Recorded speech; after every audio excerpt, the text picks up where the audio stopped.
আসেন ভাই আসেন না ভাই এটা না লাস্টটা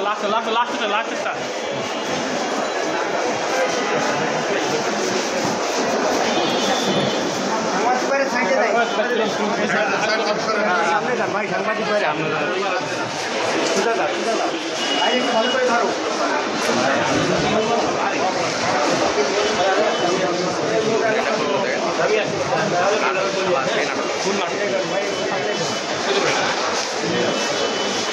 আসামি তো শুয়ে পড়েছে করতে পারে মানুষ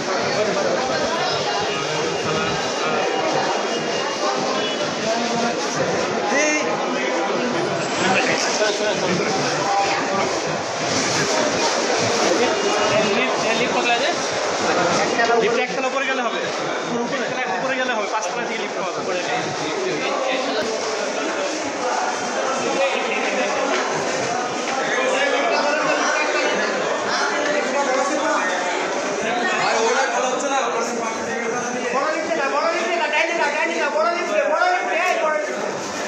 ওনার জামিনের প্রার্থনা করছিলেন, তখন আমরা রাষ্ট্রপক্ষে বলেছি যে মাননীয় আদালত ওনাকে তো এখনও শোন অ্যারেস্ট দেখানো হয়নি। শোন অ্যারেস্ট দেখানোর পরে জামিনের বিষয় আসে।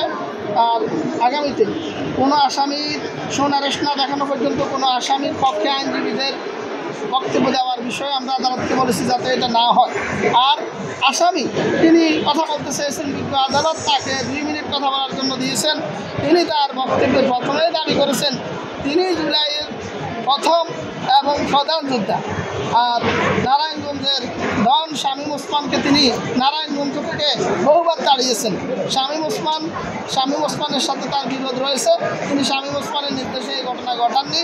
আবার তিনি সাবেক সেনা প্রধান আজিজের বিরুদ্ধে, আনিসের বিরুদ্ধে, জোসেফের বিরুদ্ধে তিনি মামলা করেছেন।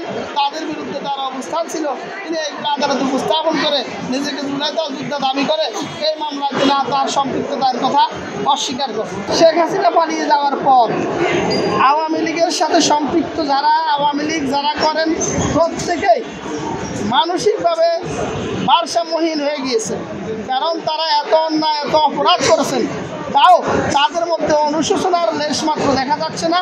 আজকে আমরা সেলিম প্রধানকেও দেখেছি, যখন আদালতে তিনি বক্তব্য রাখছেন তখন অত্যন্ত সুঠাম, সুস্থ, স্বাভাবিক এবং শক্তিশালী মনে হয়েছে। কিন্তু যখনই তাকে পুলিশ নিয়ে যাচ্ছে তখন তিনি পড়ে যাচ্ছেন, তিনি হাঁটতে পারছেন না, তিনি অসুস্থতার ভান করছেন। তারা আদালতে এসে আদালতকে বিভ্রান্ত করার জন্য, সাংবাদিকদেরকে বিভ্রান্ত করার জন্য তারা বিভিন্ন রকমের মিথ্যা তথ্য দিয়ে থাকেন।